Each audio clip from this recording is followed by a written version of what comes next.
আসসালামু আলাইকুম beautiful people's, কেমন আছেন সবাই? আশা করছি সবাই অনেক বেশি ভালো আছেন। Welcome back to my another new tutorial. So আজকের টিউটোরিয়ালটি সুপার ডুপার ইন্টারেস্টিং হতে যাচ্ছে, বিকজ আমরা ধারাবাহিকভাবে কিন্তু দেখেছিলাম কিভাবে ওয়াজের ভিডিও করতে হয় মোবাইলের সাহায্যে, এবং কিভাবে এডিটিং করতে হয়, কিভাবে সাউন্ড ডিজাইনিং করতে হয়, সব কিছু আমরা ধারাবাহিকভাবে দেখেছি। কিন্তু একটা জিনিস এখনও বাকি আছে, আমরা কিভাবে ওয়াজের ভিডিওর জন্য থাম্বনেল ক্রিয়েট করতে পারি, তাও আবার স্মার্টফোনের সাহায্যে। সো ভিডিওটি ইন্টারেস্টিং, শুরু থেকে শেষ অবধি দেখবেন। যদি কোথাও স্কিপ করে ফেলেন তাহলে কিন্তু ইন্টারেস্টিং একটা জিনিস হয়তো আপনার মিস্টেক হয়ে যেতে পারে। তো চলুন শুরু করা যাক আজকের tutorial. Welcome back to my pixel lab editing panel. তো বন্ধুরা, আপনারা দেখতে পাচ্ছেন যে আমি পিক্সেল ল্যাবের মধ্যে আছি এই মুহূর্তে। তো আপনারা যেহেতু ইউটিউবের জন্য থাম্বনেল ক্রিয়েট করবেন, সেক্ষেত্রে আপনারা এখান থেকে সাইজটাকে সিলেক্ট করে দিবেন 16:9, এটাতে দিয়ে ট্যাপ করে দিবেন, ওকে করে দিবেন। এখানে একটা টেক্সট থাকবে, যেহেতু আমি অন্য একটি পিক্সেল ল্যাব ব্যবহার করছি, প্লে স্টোর থেকে না। সো এটা একটু মডিফাই করা, একটু এডিটিং করা। এটার মধ্যে ডিফল্ট অনেকগুলো ফন্ট আছে, সো আমি এটাই ব্যবহার করছি। তো আপনারা চাইলে প্লে স্টোর থেকে পিক্সেল ল্যাবটাকে ডাউনলোড করে নিতে পারেন, অথবা ভিডিও ডিসক্রিপশন চেক করে নেবেন, সেখানে লিঙ্কটি প্রোভাইড করা থাকবে। তো আপনারা সর্বপ্রথম যে কাজটি করবেন, আপনারা থাম্বনেলের জন্য একটা ব্যাকগ্রাউন্ড সিলেক্ট করবেন। ব্যাকগ্রাউন্ড সিলেক্ট করার জন্য আপনারা যদি আগে থেকে ডাউনলোড করে রাখেন, সেক্ষেত্রে এটাতে ট্যাপ করবেন এন্ড এখান থেকে আপনারা ফ্রম গ্যালারিতে চলে যাবেন। যাওয়ার পর এখান থেকে আমি যেহেতু ওয়াজের জন্য একটা থাম্বনেল ক্রিয়েট করব, সেক্ষেত্রে আমি এখান থেকে যে কোনো একটা ফটো সিলেক্ট করে দিব। ফর এক্সাম্পল আমি এখান থেকে এটাকে সিলেক্ট করে দিলাম। আপনি আপনার নিজের মতো করে কাস্টমাইজ করে এটাতে ট্যাপ করে দিবেন। তো আপনারা দেখতে পাচ্ছেন যে এটা এখানে চলে এসেছে। তো আমরা এখন একটা বক্তার ছবি নিব। বক্তার ছবি নেওয়ার জন্য আমরা এখান থেকে প্লাস আইকনে ক্লিক করব এন্ড এখান থেকে ফ্রম গ্যালারিতে চলে যাব। এন্ড এখান থেকে আমরা যে অপশনে বা যে ফোল্ডারে আমাদের ছবি আছে সেটাকে সিলেক্ট করে দিব। দেন এখান থেকে আমরা ব্যাকগ্রাউন্ড রিমুভ হলা একটা ফটো নিয়ে নিব। তো এটাকে আমরা আমাদের মতো করে কাস্টমাইজ করে নেব। নেওয়ার পর আমরা এক কর্নারে বসিয়ে দেব। সো আপনারা এটাকে নিয়ে নেবেন। নেওয়ার পরে আপনারা যদি চান এটার মধ্যে শ্যাডো অ্যাড করতে পারেন। তো আপনারা শ্যাডো দেওয়ার জন্য এখানে চলে যাবেন এন্ড এখান থেকে আপনারা স্ক্রোল করে নিচের দিকে যাবেন। যাওয়ার পর এখানে শ্যাডো নামের একটা অপশন আছে, এটা ক্লিক করে এখান থেকে ইনেবল করে দিবেন এন্ড মনের মতো করে কাস্টমাইজ করে নেবেন আর কি। কাস্টমাইজ হয়ে যাওয়ার পর এখান থেকে টিক মার্কে ক্লিক করে দিবেন এন্ড এখান থেকে আপনারা যদি চান যে স্ট্রোক অ্যাড করতে, এটা তো আপনারা এনেবল করে দিলে হয়ে যাবে। আমি এটা দিচ্ছি না আপাতত। টিক মার্কে ক্লিক করে দিয়ে আমি এখান থেকে আমার মূল কাজগুলো সেরে নিচ্ছি খুব সংক্ষিপ্ত আকারে। তো আপনারা দেখতে পাচ্ছেন যে এখানে অনেকগুলো অপশন আছে নিচে। তো এখান থেকে আমরা এই বাটনের ক্লিক করব এন্ড এখান থেকে টেক্সটে যাব। যাওয়ার পর এডিট টেক্সটে ক্লিক করব এন্ড এখান থেকে আমরা সর্বপ্রথম লিখব নতুন ওয়াজ। এটা লেখার পর আমরা ডান অপশনে ক্লিক করে দেব এন্ড এখান থেকে ওকে করার পর আমরা এটার ফন্টটাকে সিলেক্ট করে দিব, এটা কোন ফন্টে থাকবে বা কোন ফন্টে এটাকে সুন্দর দেখা যাবে।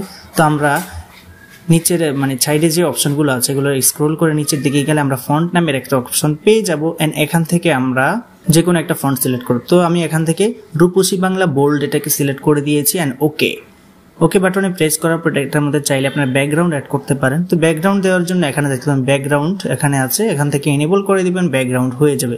চাইলে আপনি পছন্দ মতো কালারও সিলেক্ট করে দিতে পারেন এন্ড এখান থেকে টিক মার্কে ক্লিক করে দিবেন। তো আপনারা দেখতে পাচ্ছেন যে এখানে সুন্দরভাবে ব্যাকগ্রাউন্ড অ্যাড হয়ে গেছে। তো আমরা এখন বক্তৃতার বা ওয়াজের যে মূল সাবজেক্টটা আছে সেটাকে আমরা এখানে লিখবো, অর্থাৎ টাইটেল যেটাকে বলে। তো আমি রিকমেন্ড করব আপনার টাইটেলের মধ্যে যে টেক্সটটা লিখবেন বা টাইটেলে যে লেখাটা থাকবে সেই লেখাটাই থাম্বনেলে দেওয়ার চেষ্টা করবেন। এখান থেকে আবার প্লাস আইকনে ক্লিক করব এন্ড এখান থেকে ডাবল ট্যাপ করলে এই উইন্ডোটি ওপেন হবে এন্ড এখান থেকে আমরা ডিলিট বাটন প্রেস করে সবটিকে ডিলিট করে দিব। এখানে ট্যাপ করার সাথে সাথে কিন্তু আপনার সামনে কিবোর্ডটি উপস্থিত হয়ে যাবে। তো এখন আমরা যে কাজটি করব, এখানে আমরা আমাদের টেক্সটে লিখে নিব।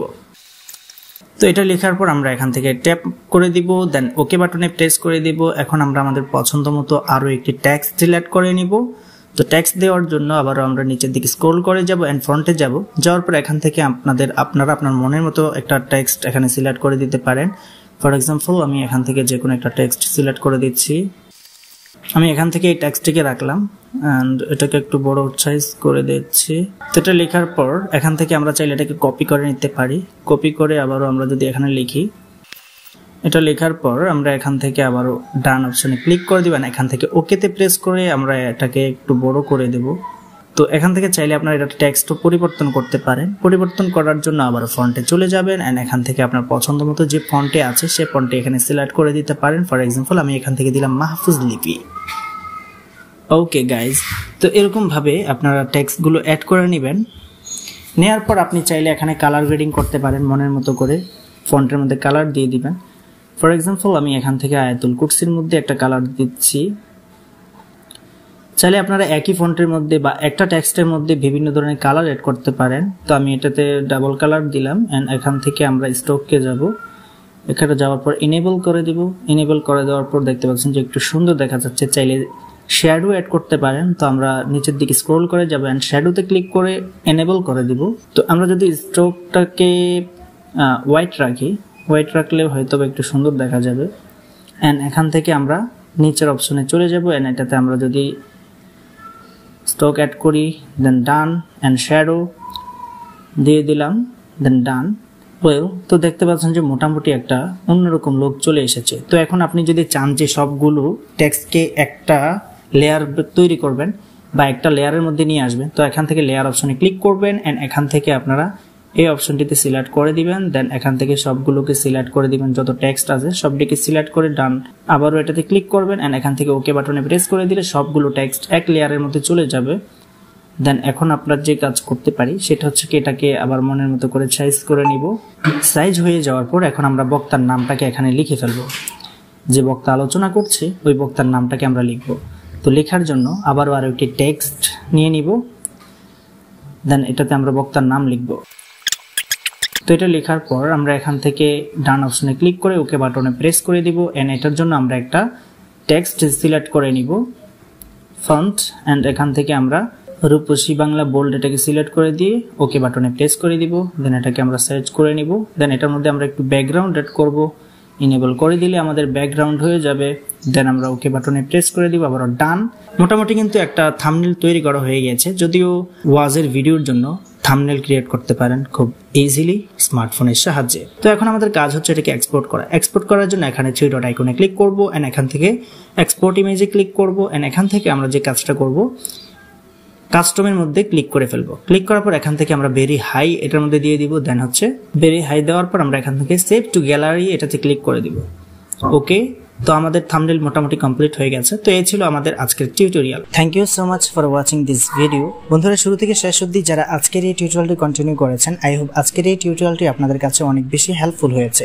কারণ আজকের এই টিউটোরিয়ালে আমি দেখিয়েছি কিভাবে আপনারা মোবাইলের সাহায্যে খুব সুন্দরভাবে ওয়াজের ভিডিওর জন্য থাম্বনেল মেক করতে পারেন। রাইট নাও এই ছিল আজকের মতো টিউটোরিয়াল। দেখা হচ্ছে পরবর্তী কোনো টিউটোরিয়ালে। সে পর্যন্ত সবাই ভালো থাকবেন, সুস্থ থাকবেন। আজকের মতো বিদায় নিচ্ছি। আল্লাহ হাফেজ।